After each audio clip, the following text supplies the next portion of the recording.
Hi everyone, this is Proverbs a Day with PrayerWarriorChy, a mini-series to encourage you all to seek and delight in the wisdom of the Lord.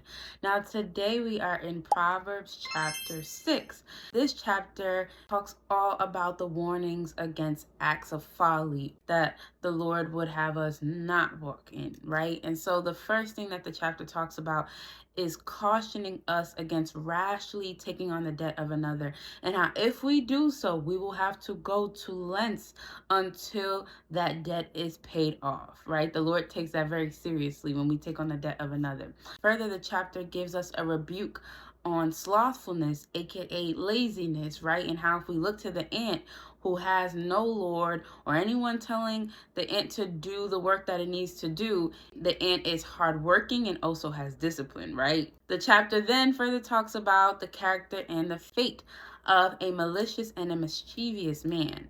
Then the chapter goes on and discusses the 7 abominations that the Lord hates. Now, I know that part of the scripture is also very well known, especially to those who, are very familiar with the book of Proverbs.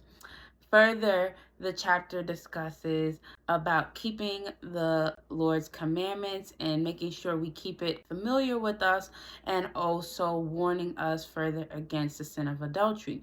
Now, the scripture that we're highlighting today is verse 23 that states, "For the commandment is a lamp, and the law is light, and reproofs of instruction are the way of life."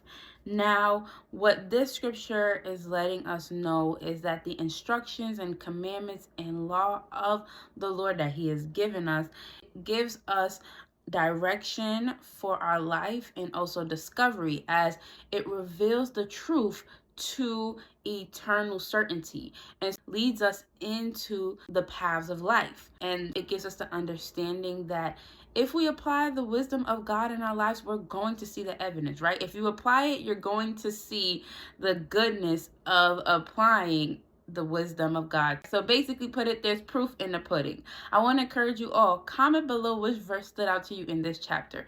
I'll see you all in the next video.